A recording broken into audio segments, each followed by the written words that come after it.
শুভ সকাল বন্ধুরা, তোমরা যে যেখানে আছো নিশ্চয়ই তোমরা সবাই খুব ভালো আছো। আমিও খুব ভালো আছি। ঘড়িতে রঙিন দুনিয়া বাজে ব্লগ ৯টা 38 আর এখন তোমাদের থেকে ব্লগটা প্রত্যেককে স্টার্ট স্বাগতম। করছি। আশা করছি ব্লগটা তোমাদের ভালো লাগবে।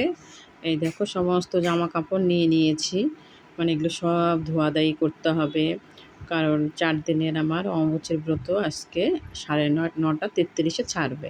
9টা বাজে, আমি ভাবলাম এখন এগুলো সব ভিজিয়ে দিয়ে আসি, তারপরে কাচা ধোয়া করে স্নান করব। তারপর দেখো আমি সব কিছু নিয়ে বাথরুমে চলে এসেছি।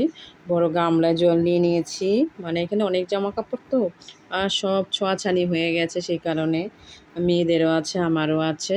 তারপর দেখো কাঁচা ধোয়া স্নান আমার সব কিছু হয়ে গেছে। আর 4 দিন ধরে তো তোমরা সবাই জানো ফল টল খেয়েছিলাম, ভাত টাত কিছু খাওয়া হয়নি। আর শরীরটা এত খারাপ লাগছে, এত খারাপ লাগছে। এবার এগুলো সব নিয়ে ছাদে নিয়ে মেলতে হবে, তাই আমি যাওয়ার জন্য এসব নিয়ে আর কি 4টে বালতিতে আর কি হয়ে গেছে। ছোট দুটো বড় দুটো, মানে ধোয়ার পরে সাথী আবার বলছে তাহলে চলো আমি দিয়ে আসি উপরে নিয়ে গিয়ে।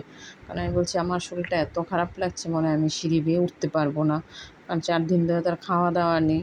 কারণ ওরকম চেহারা দেখলে কেউ বুঝবে আমার না। কিন্তু সারা জীবনই চেহারা এরকমই চেহারা, আমি না খেয়ে থাকলেও কেউ দেখলে বুঝবে না যে আমার চেহারায় মানে এক ফোঁটাও হিলবো দুলবো না, ঠিক এরকমই থাকবো। কারণ কী করা যাবে, কিছুই করার নেই, এরকমই আমি সারা জীবনই এরকম। ছোটোবেলা থেকে আমার হেলদি চেহারা। তারপর যাই হোক আমি দুটো ছোটো বালতি নিয়ে ছাদে চলে এসেছি। ছাদ দিয়ে এবার একটু মেলেও দিচ্ছিলো জামা কাপড়গুলো, আমি এবার চুলটাকে ছেড়ে দিলাম, ওদিকে সাথে এবার দড়ি বেঁধে দিয়েছিল।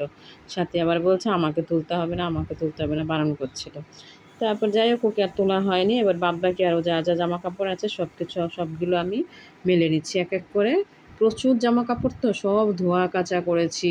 3টে চাদর কেচেছি, মশারি, বালিশের কভার টভার তো আছেই, তারপরে পর্দা টর্দা মানে ওগুলো আছে, আবার নাইটি টাইটিও তো যেখানে আমার লাগবে দুটো আমার 5টা 6টা করে ধুতে হয়েছে।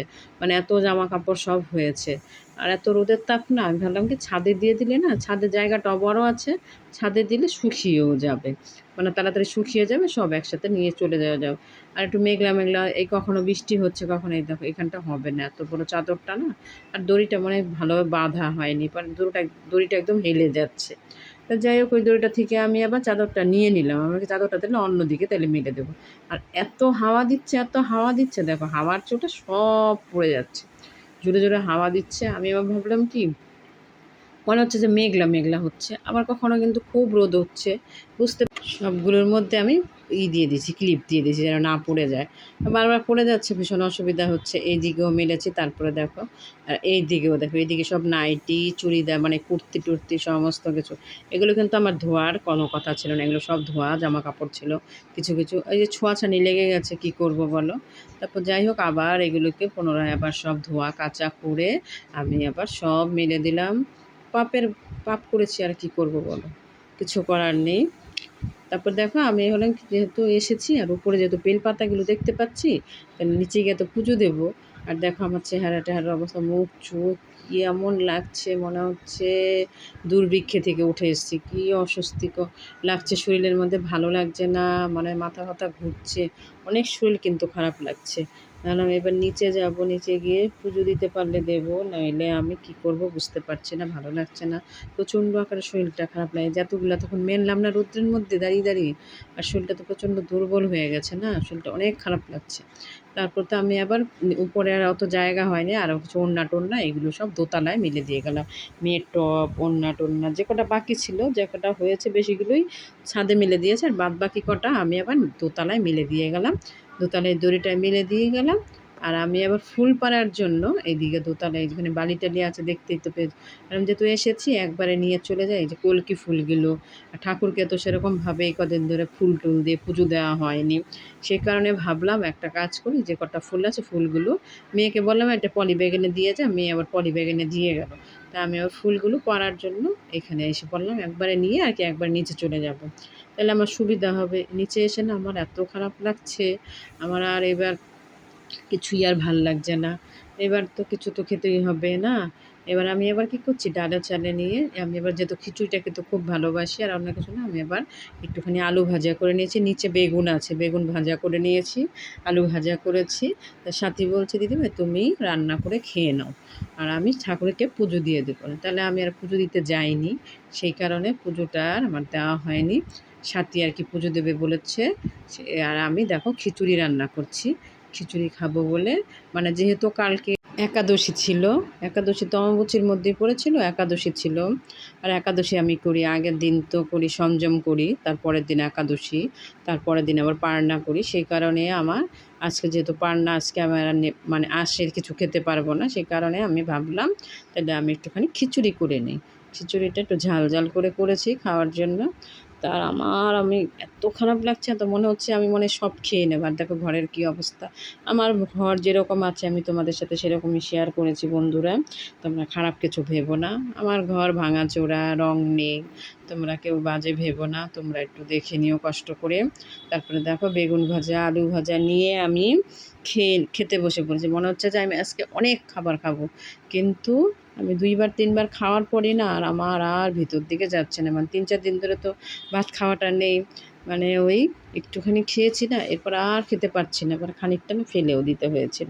ওটা আর তোমাদের সাথে শেয়ার করিনি। তা যাই হোক, তোমার খেতে আর কি বসেছি, খাচ্ছি। আর আমি খেয়ে নিয়ে আগে খেতে, শরীরটা এত খারাপ লাগছিল, খেয়ে দিয়ে শুয়েও ছিলাম কতক্ষণ। ঘুম আসছিল না, কিন্তু এবার ঘরের এই দেখো পর্দাগুলো লাগিয়ে দিয়েছি। এইদিকে জানলার পর্দা, দরজার পর্দা, সব পর্দা টর্দাগুলো লাগিয়ে টাগিয়ে দিয়ে বিছানার চাদর পেতে নিয়েছি। মানে সব এক এক করে কাজগুলো, যেহেতু এই কাজগুলো তো আমাকেই করতে হবে, তাই আমি ভালো কাজগুলো না করে ফেলি। করে আমি না কাজ ফেলে রেখে বসে শুয়ে থাকতে না আমার একদম ভালো লাগে না। এই এক গাদা জামা কাপড় সব কাচা ধোয়া করেছি, যতটা পেরেছি সব করে নিয়েছি, যেমন পর্দাগুলো করে নিয়েছি। তারপরে চাদর টাদর এই বালিশের কভার টভার সমস্তগুলো আমি লাগিয়ে টাগিয়ে নিয়েছি। আর এইবার তো এগুলো বাদ বাকিগুলো গোছানো বাকি রয়েছে। এগুলো সমস্ত যেহেতু শুকিয়ে গেছে, প্রচুর রোদ উঠেছিল, সে রোদে দিয়ে দিয়েছিলাম, সব শুকিয়ে গেছে। এবার আমায় গুছিয়ে নিলে আমার অনেকটা কাজ হয়ে যাবে, নাহলে এখানে পড়বে সেখানে পড়বে। বড় মেয়ে তো সময়ই পায় না, আর ছোটো মেয়েও করতে পারে না। যাই হোক, আমি এবার এক এক করে সমস্ত জামা কাপড়গুলো গোছাবার জন্য সব এনে সোফার মধ্যে রেখে দিয়েছিলাম। এবার আমি সব গুছিয়ে নিচ্ছি, গুছিয়ে নেওয়ার জন্য আর কি খাটের উপর তুলে নিচ্ছি আর কি। সমস্ত গোছালে মানে বিশাল আমার একটা কাজ হয়ে যাবে।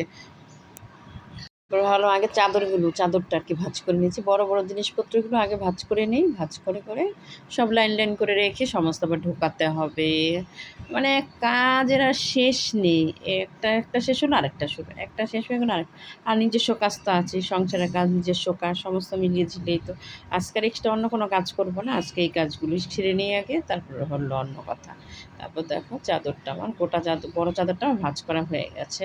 তারপর দেখো জামা কাপড়গুলো এক এক করে ভাঁজ করে নিচ্ছি। ভিডিওটা ভালো লাগলে একটা লাইক করতে ভুলবে না। যারা যারা চ্যানেলটাকে সাবস্ক্রাইব করোনি প্লিজ করে দিও, পাশে থাকা বেল আইকন অল করে দেবে, নোটিফিকেশান তোমাদের কাছে সবার আগে পৌঁছে যাবে। বন্ধুরা তোমরা লাইক কেন দাও না? আমার লাইক খুবই কম পড়ে। আমি কিন্তু যার ভিডিওই দেখি না কেন ফার্স্টে গিয়ে লাইক করি, লাইক করে তারপর কমেন্টটাকে রেডি করে এবার ভিডিওটাকে চালু করে রেখে দিই। কখনো কখনো হয়তো কাজ করছি, হয়তো কানে আসছে, শুনতে পাচ্ছি। সবসময় তো কারোরই এটা সম্ভব না যে গিয়ে পুরো A to Z ভিডিওটা দেখে তার উপরে কমেন্টটা করা। সে আমার না, আমি কাউকেই কখনো এরকমভাবে বলতে পারবো না, কারণ কারোরই এটা সম্ভব না। যাই হোক, একটা লাইক তোমরা দিতেই পারো। লাইক দিলে কি হয়? একটা লাইক দিলে তো টাকা পয়সা লাগে না বলো? তারপর দেখো এই যে আমার এগুলো আমার নাইটিগুলো দেখো, আমার পরেছি আমি 2টো, আর আমাকে ধুতে হয়েছে 6টা নাইটি। সব ছোঁয়াছানি হয়ে গেছে, ছোটো মেয়ের জামা কাপড় আছে, আমার আছে, আমি স্কুলে গিয়েছিলাম, ছোটো মেয়ের ড্রেস, স্কুল ড্রেস সব আমি একসঙ্গে ধুয়ে নিয়েছি। 3খানা চাদর সমস্ত কিছু একসাথে ধুয়ে ধুয়ে ওই বালিশের কভারগুলো পরানো হয়ে গেছে সমস্ত, মানে A to Z আমার এগুলো কাজ। আজকে এখন আমি 2 ঘন্টা দাঁড়িয়ে দাঁড়িয়ে এই কাজগুলো করলাম, সমস্ত করে নিয়েছি। এবার আমার নিজের কাজ যেটা করি, হয়তো ব্যাগ বানাতে বসলাম, ইচ্ছে হলে বসবো আর ইচ্ছে না হলে বসবো না, বা শরীর ভালো না লাগলে করতে পারবো না। আজকে শরীরটা খুবই খারাপ, আর এইগুলো তো বাধ্যতামূলক, সংসারের কাজ তো করতেই হবে। নিজের সংসারের কাজ কে করবে বলো? নিজের কাজ নিজেকেই করতে হবে না? তারপরে তো দেখো আমার সাইকেল, সেদিন বৃষ্টির মধ্যে সাইকেলটা খারাপ হয়ে গেছিলো। খারাপ না, মানে বুঝতেই পারিনি সাইকেলটাতে লিক হয়ে গেছে। এখন আমাকে তো ওইটাকে বৃষ্টির মধ্যে নিয়ে বেরিয়েছিলাম না, ওই জন্য ওখানে লিক হয়ে গেছিলো সাইকেলটা। তারপর তো আমি সারাই টারাই করে এনে রেখে দিয়েছিলাম। এবার না আমি আর খেয়াল করিনি। এবার পরের দিন সকালবেলা এবার মেয়েকে স্কুলে নিয়ে যাব, তা হঠাৎ করে না এবার আমি সকালে কী মনে হয় যে ঝাড় দিচ্ছিলাম, ঘর ঝাড় দিতে গিয়ে দেখতে পাচ্ছি একদম হাওয়া পড়ে গেছে, হাওয়া নেই পুরো, মানে দেখলেই মনে হচ্ছে এটা লিক হয়ে গেছে। তা এখন আর কী করার আছে? তাই জন্য আমাকে আবার সকালবেলা আমি আবার ভাবলাম কি স্কুলে দেখি তাড়াতাড়ি করে এখন গিয়ে যদি সারাই করে নিয়ে আসতে পারি তাহলে মেয়েকে নিয়ে স্কুলে যেতে পারবো। এই দেখো পুরো চাকা যে হাওয়া নেই, এবার বুঝতে মনে হয় পারছো, এই একদম হাওয়া নেই, পুরোই হয়ে গেছে চাকাটা। তারপরে আমি ভাবলাম আগে গিয়ে ওখান থেকে আসি, যদি তাড়াতাড়ি আসতে পারি তাহলে। এবার একবার ফার্স্টে লিকই করেছে, লিকটা সারাই করে দিয়েছিল। ও বাবা, সবে আবার সমস্ত করে রেখে দিয়েছে, রেখে টেখে দেওয়ার পরে এইবার দেখা যাচ্ছে কি আবার হাওয়া পড়ে গেছে। তার মানে একটা লিক হয়নি। বৃষ্টির মধ্যে জলের মধ্যে চালিয়েছি, কটা লিক হয়েছে বুঝতেই পারছি না। তারপর যেই দোকান থেকে কালকে সারাই করেছে সেই দোকানে আজকে দোকানটা বন্ধ। বলে না, কপালে নেই ঘি ঠকঠকালে হইব কি।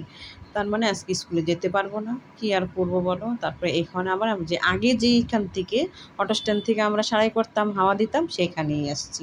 এবার এসে দেখি 4-5 জনের পিছনে আমি, সবার একই অবস্থা, এই ঝড় বৃষ্টিতে মধ্যে এই ইয়েতে একই অবস্থা। আমি 4 জনের পরে 5 জনের 5 নাম্বার লাইনে আমি ছিলাম, দাঁড়িয়ে আছে। আমি ভাবলাম কি, আমাকে বলে কি বৌদি চলে যান, পরে এসে নিয়ে যাবেন। আমি বলছি না, আমি দাঁড়িয়ে থেকে ওই যে এখন 5 নাম্বারে লাইন পেয়ে সাইকেলের জন্য মেয়ের স্কুলটা কামাই হয়ে গেল। আর কি আর করবো বলো বন্ধুরা, কিছু করার নেই। স্কুলটা তো অনেক দূর, হেঁটে যাওয়া যাবে না। আজকের ভিডিওটা এখানেই শেষ করলাম। সবাইকে টাটা।